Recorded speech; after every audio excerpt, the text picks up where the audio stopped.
Welcome to Workstyle Stories, because life changes and every life is different. This week we're talking about fulfillment at work, how to get there, and having a portfolio career and the role that can play. And I'm joined by the wonderful Leanne. Welcome, Hello. Leanne, to Hi. Workstyle Stories.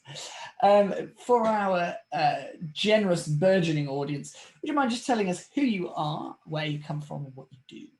Sure, yes, I'm Leanne Dowsett-Smith, and I'm a multidisciplined graphic designer, and I live here in East Grinstead, West Sussex, with my other half, Andy, my daughter Emily, who's nearly 4, and George, who's now 9 months old.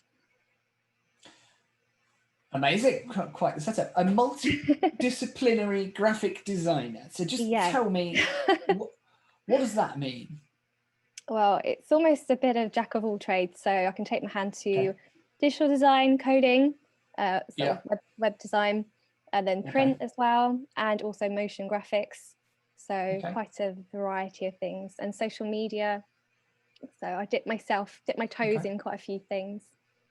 Brilliant. That sounds great. So have you always been able to dip your toe into all of those different things? I mean, how did you come to be that, or how have you always done that in the design world? I think most of it happened organically. Okay. I've been one of those people that's very lucky to know what they want to do from quite early on. And then as I went through my career, I've been so lucky to work where I've worked, and I've picked up a lot of skills along the way. Okay. So I just absorbed a lot. Someone once called me a sponge. I feel like we've probably all been called a sponge at some stage, particularly in our childhood. I know that my daughter gets called a sponge on a regular basis. But in terms of the work you've done then, so you've been a designer for a long time. Yeah. Let's talk about that in the traditional work context. So how did you find that? Did you find it was okay? Was there anything particularly difficult about doing what you do in a traditional work setup? Well, I mean, first of all, as I said, I've been very lucky where I've worked with some brilliant people, but it is a male dominant industry. So that was always quite tricky. I can imagine. So, things like opportunities passing by. And also the sort of roles you get, they can be quite specific. So I always felt a little bit restricted. Yeah. So I used to sort of find ways to weave in these extra skill sets. Even so, I'd do that, but I still didn't feel fulfilled enough. Okay. I wasn't really sort of fulfilling all the skill sets I wanted to. And it made me feel a bit empty sometimes. Yeah. I'm sorry to hear that. So there's lots of different aspects of what you've just talked about that we could talk about, but I think let's talk about that feeling of fulfillment and how you get there. So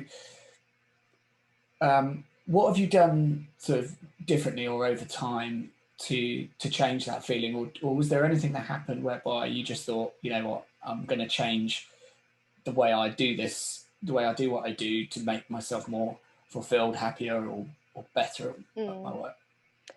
Well, everything sort of came to a head when I fell pregnant.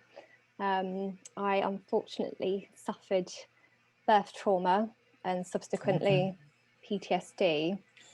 Okay. Which was completely unexpected and quite sad. I really lost myself, and I had to sort of rebuild everything again, from the ground up. There's a complete character change on my part, personality-wise as well, and my focus completely shifted. But I did end up throwing myself back into work 4 full days a week into a new job, which now, looking back, was a bit of a form of escapism. Interesting. Yeah. I was getting on fine, but, the reality was other people were having really quality time with my daughter, and I hadn't really sort of had that quality time with her myself. So I was increasingly getting quite miserable at work. I did really ask to hear them. It was hard. It was very hard. But thank you for talking to us about it. Yeah, sure. It's it's quite a difficult thing to talk about. I think people often avoid these things, but yeah, you know, it was a defining moment. It actually was a positive in the end, because I was able to ask for reduced days, which right, happened, but it was very clear from the get-go that it was not going to have any longevity. So right.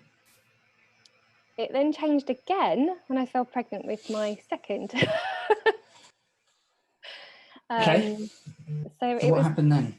well, it was at that point I thought, you know, I need to take control of my life, and I need to take control of my career and make a bit of a brave leap, and have my baby, but also have my own company and be the present mum that I wanted to be. Yeah. And also have some time to heal, because I really hadn't healed myself from the experience. So that's what happened. I mean, that's incredibly brave in the face of what you've been through to take, you know, what is quite a brave leap at that point to start up on your own. You must have felt very strongly about the potential upside to have sort of taken on that risk, I suppose, at that time as well in Yeah, particular. yeah, I think it's always inspiring to hear about when people make big decisions like that, overcoming big fears. And sometimes it's in the most adverse of circumstances that you're able to have the courage and your own convictions to do something like that. And so, you know, it's good to hear you talk about your experience as a catalyst for a positive change in that way. So, absolutely. how does that feel now then? So, um, Amelie's nearly 4, yes? So, Yeah, and which I George don't is know how 9 months. that is. So you've been Yeah. doing it for a little while. So how's it going? And what's your work style like now? Wow. You know, it's brilliant actually. It sort of, it means I can utilize all of my skills in terms of like portfolio career. I can really sort of dive into a variety of things now. Okay, And I'm yes. working on quite Yeah. a few projects now. But I work in the evenings, most evenings 7 till 11. Yeah. You know, I feel like I've got more control of my life now, and I'm happier. I'm so much happier. And my relationship with my daughter is fantastic, as is with George. And yeah, it's so good. And then in terms of I found Hoxby. Somebody introduced me to Hoxby, and it was a community that I really felt like I belonged in, and I felt accepted Yeah. as well. I've So, also so got, you, sorry, yeah, go on. sorry, No, that's all right.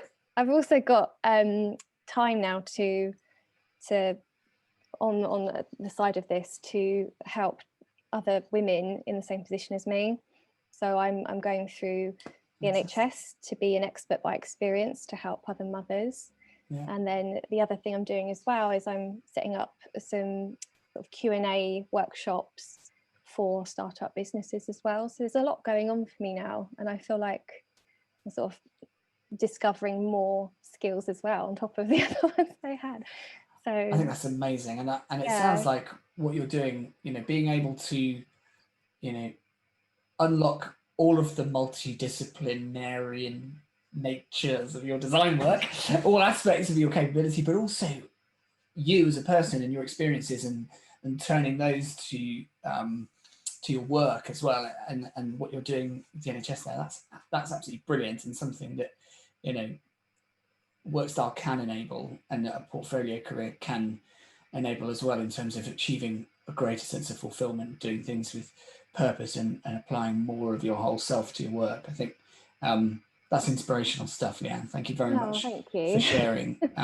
sharing your story. I'm sure there's a lot of people who will be able to relate to that. I hope Um, so. I feel like I could talk to you for ages, but we must wrap up Oh, because thank you. we are out of time, I'm afraid. But No worries. we've been Thank you. Workstyle Stories. You're quite welcome. Thank you, Leanne. We'll see you next time. Bye bye for now. Bye.